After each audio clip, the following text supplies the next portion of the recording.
Integrala hau berelako integrala da, baina lehenik hiru zati ezberdinetan banatuko dugu. Alde batetik 2x. Beste alde batetik 3x. Eta beste alde batetik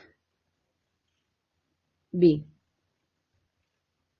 Ondoren, molestatzen dizkigun zenbakiak kanpora aterako ditugu.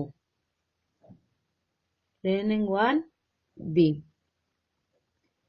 Beraz, 1 zati x geldituko zaigu.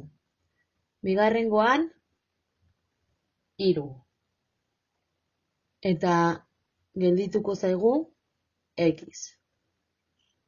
Azkenekoan berriz 1 ere ez.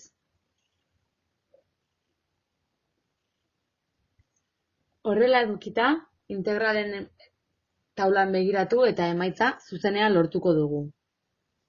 Lehenik, 2 ln balio absolutua x gehi 3x ber 2 zati 2 ken 2x gehi k.